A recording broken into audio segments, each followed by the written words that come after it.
Hello दोस्तों, आपका फिर से स्वागत है। आज हम एक छोटी सी कहानी की मदद से ये देखेंगे कि एआई टूल्स किस तरह पढ़ाई में आपकी मदद कर सकते हैं। चाहे आपको अपने आइडियाज़ ऑर्गेनाइज करना हो, कोई प्रॉब्लम सुलझानी हो या फिर स्कूल के असाइनमेंट्स को आसान बनाना हो। गर्मियों की छुट्टियां चल रही हैं। छुट्टियों के होमवर्क के लिए टीचर ने सबको कहा है कि अपने आसपास प्लास्टिक का इस्तेमाल कम करने के तरीके ढूंढो और उस पर एक प्रोजेक्ट रिपोर्ट बनाओ। ये सुनकर कृतिका ने तय किया कि वो इस काम के लिए घर के पास वाले सब्जी बाजार को चुनेगी। वहाँ कुछ भी खरीदने पर प्लास्टिक बैग्स दिए जाते हैं। कई बैग सड़क पर पड़े रहते हैं, नाली में तैरते रहते हैं या पेड़ पौधों में फंसे रहते हैं। इस समस्या को हल करने के लिए कृतिका ने अपने प्रोजेक्ट का टॉपिक चुना, बाजार में प्लास्टिक का इस्तेमाल कम करने के उपाय। अब देखते हैं कि इस प्रोजेक्ट को पूरा करने के लिए कृतिका एआई टूल्स का जिम्मेदारी से इस्तेमाल कैसे करती है। छुट्टियां शुरू होते ही कृतिका काम पर लग गई। उसने बाजार का छोटा सा मैप बनाया और उसमें 10 दुकानों को मार्क किया। हर दुकान पर कृतिका ने दुकानदारों और ग्राहकों की बातचीत को समझने की कोशिश की और उसके बाद अपने नोट्स में कुछ पॉइंट्स लिखे। क्या ग्राहक अपने बैग साथ लाए थे? क्या प्लास्टिक का बैग दिया गया?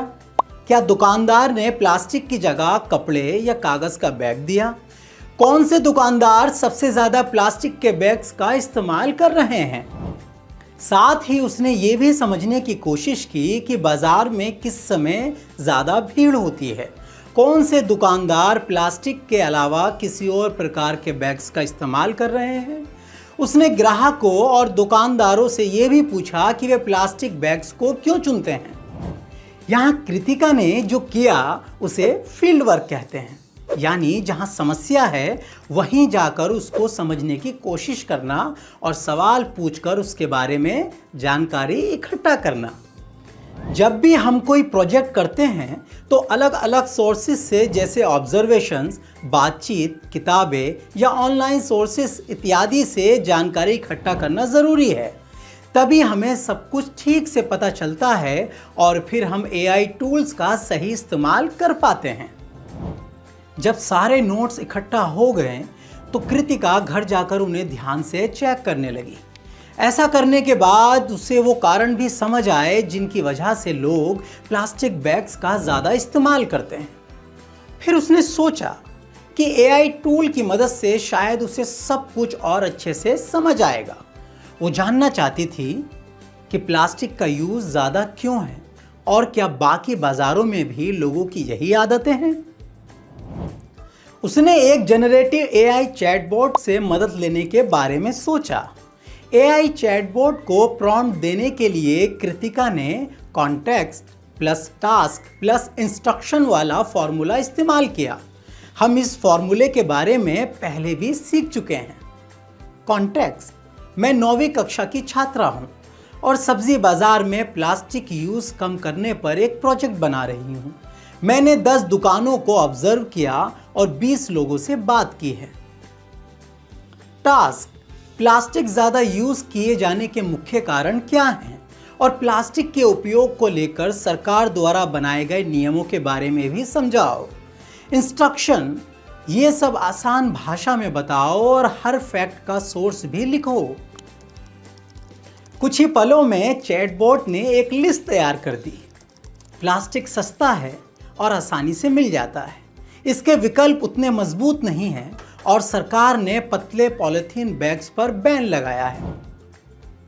कृतिका ने अपने नोट्स और चैटबॉट से मिली जानकारी को मिलाकर इस समस्या को ठीक से समझा। लेकिन दोस्तों, क्या आपने ध्यान दिया कि कृतिका ने चैटबॉट के जवाब की नकल नहीं की या उसे कॉपी नहीं किया। उसने देखा कि कौन सी बातें उसके नोट से मिल रही हैं और किन बातों को वेरीफाई करने के लिए सरकारी वेबसाइट्स देखनी होगी। इस तरह कृतिका ने फील्ड वर्क और एआई चैटबॉट दोनों का उपयोग किया। उसने एआई चैटबॉट की मदद से अपने प्रोजेक्ट के गैप्स यानी जो बातें उसे अच्छे से मालूम नहीं थी और उसके फील्ड वर्क का हिस्सा नहीं थी उनके बारे में जानकारी इकट्ठा की, पूरी समस्या को ठीक से समझा और बाद में सारी जानकारी को ऑफिशियल सोर्सेज से वेरीफाई भी किया। इससे उसका प्रोजेक्ट और बेहतर बन गया। अब कृतिका के पास दो तरह की जानकारी थी, फील्ड वर्क के दौरान बनाए हुए नोट्स और चैटबॉट से मिली सारी डिटेल्स। उसने इन सब को एक नोटबुक में अच्छे से ऑर्गेनाइज किया। फिर उसने अपने नोट्स की तस्वीर ली और एआई चैटबॉट पर अपलोड करके उसे ये प्रॉम्प्ट दिया, इस सारी जानकारी को 4 सेक्शंस में ऑर्गेनाइज करो। करंट प्रैक्टिसेस यानी बाजार में असल में क्या होता है, प्रॉब्लम्स यानी प्लास्टिक का इस्तेमाल क्यों नुकसानदायक है और इसे कम करना क्यों मुश्किल है, रूल्स एंड पॉलिसीज सरकार द्वारा लागू किए गए बैन्स, लिमिट्स या गाइडलाइंस, ऑल्टरनेटिव्स यानी प्लास्टिक बैग्स की जगह कागज या कपड़े के बैग्स का इस्तेमाल करना जैसे और सुझाव। चैटबॉट ने सारी जानकारी 4 हेडिंग्स में अरेंज कर दी। कृतिका ने ध्यान से उसे चेक किया और अगर कुछ गलत लगा तो खुद उसे सही सेक्शन में लिख दिया। इसे ही डेटा ऑर्गेनाइजेशन कहते हैं, यानी बिखरी हुई जानकारी को स्ट्रक्चर में बदलना ताकि उस जानकारी में पैटर्न्स दिखें और सॉल्यूशंस के बारे में सोचना आसान हो। अब कृतिका इस प्रॉब्लम के सॉल्यूशंस के बारे में सोचने के लिए तैयार थी। उसने थोड़ा सोचा और एक लिस्ट बनाई। बाजार के एंट्रेंस या दरवाजे पर अपना बैग खुद लेकर आए का पोस्टर लगाना, जो लोग थोक में सामान लेते हैं या ज़्यादा सामान लेते हैं उनके लिए जमा और वापस किए जाने वाले बॉक्सेस का प्रबंध करना, एक बैग बैंक बनाना जहां ग्राहक कपड़े का बैग इस्तेमाल करके उसे बाद में वापस कर सके। फिर उसने चैटबॉट से और उपयोगी सुझाव पूछे।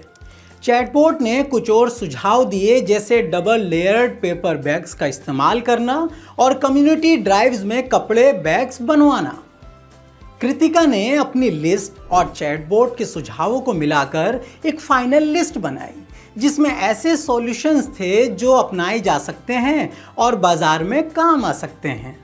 अब जब कृतिका के पास सॉल्यूशंस की एक लिस्ट तैयार थी तो उसका आखिरी काम था अपनी गर्मियों की छुट्टियों के प्रोजेक्ट के लिए एक रिपोर्ट तैयार करना। सबसे पहले उसने अपनी रिपोर्ट के लिए एक सिंपल टेबल में सारी जानकारी को लिखा। इंट्रोडक्शन यानी प्रोजेक्ट किस बारे में है और उसने ये टॉपिक क्यों चुना। रिसर्च प्रोसेस, उसने जानकारी को कैसे इकट्ठा किया। की फाइंडिंग्स यानी उसने करंट प्रैक्टिसेस, प्रॉब्लम्स और ऑल्टरनेटिव से क्या सीखा। पॉसिबल सॉल्यूशंस, उसके आइडियाज़ और वे पास के सब्जी बाजार के लिए किस तरह उपयोगी हैं। कंक्लूजन यानी इस रिसर्च से मिली सीख और जानकारी का सारांश। कृतिका ने अपने नोट्स और सॉल्यूशंस की लिस्ट को एक रफ नोटबुक में लिख लिया। वह चाहती थी कि उसकी राइटिंग क्लियर हो, रिपोर्ट पढ़ने में आसान हो और कहीं भी बार बार एक ही बात को दोहराया ना जाए। रिपोर्ट को और बेहतर बनाने के लिए कृतिका हर पन्ने की फ़ोटो खींचकर एआई चैटबॉट में अपलोड करती है और बताती है कि ये उसके खुद के लिखे हुए शब्द हैं। फिर वे चैटबॉट से पूछती है भाषा को और सरल और बेहतर कैसे बनाया जा सकता है, कौन से वाक्य बार बार एक ही आइडिया दोहराते हैं, कहाँ हेडिंग्स या सब हेडिंग्स डालने से रिपोर्ट पढ़ने में आसानी होगी, कौन सी जानकारी टेबल, चार्ट या बुलेट लिस्ट के रूप में बेहतर दिखेगी। एआई चैटबॉट ने लंबे वाक्यों को छोटे और साफ वाक्यों में बदलकर आइडियाज़ को बुलेट पॉइंट्स में लिखकर और आसान हेडिंग्स का सुझाव देकर कृतिका की मदद की। साथ ही ये ऐसे सेक्शंस भी हाईलाइट किए जहां एक ही आइडिया को दोहराया गया है और उन्हें एक साथ मिलाकर लिखने की सलाह दी। कृतिका ने हर सुझाव को ध्यान से चेक किया और अपनी रिपोर्ट में सिर्फ वही बदलाव किए जो उसकी राइटिंग स्टाइल से मैच करते थे। उसने अपनी ऑब्जर्वेशंस के उदाहरण भी जोड़े ताकि रिपोर्ट असली लगे और साथ ही हर फैक्ट की तारीख और सोर्स को दोबारा चेक भी किया। जब कृतिका को सब ठीक लगा तो उसने अपनी हॉलिडे प्रोजेक्ट नोटबुक में रिपोर्ट के फाइनल वर्जन को साफ सुथरे तरीके से लिख लिया। इसमें उसका बनाया गया सब्जी बाजार का मैप और सुझावों की लिस्ट भी शामिल थी ताकि बाजार में प्लास्टिक यूज कम करने के उपाय क्लियर तरीके से दिखे। तो दोस्तों, कृतिका की कहानी हमें यह सिखाती है कि किसी भी समस्या का समाधान हमें एक स्टेप बाय स्टेप प्रोसेस से मिलता है। कृतिका ने पहले खुद ऑब्जर्व किया, फिर एआई टूल्स की मदद से सब कुछ समझने में मदद ली और आखिर में सारी जानकारी को मिलाकर एक रिपोर्ट बनाई। ये प्रक्रिया सिर्फ स्कूल प्रोजेक्ट पूरा करने के लिए नहीं है, बल्कि ये हमें ये भी सिखाती है कि रिसर्च किस तरह से की जाए, समस्या को कैसे सुलझाया जाए और ऐसे सुझावों के बारे में सोचा जाए जो सच में काम आ पाए। इस वीडियो के लिए इतना ही। बाय बाय दोस्तों।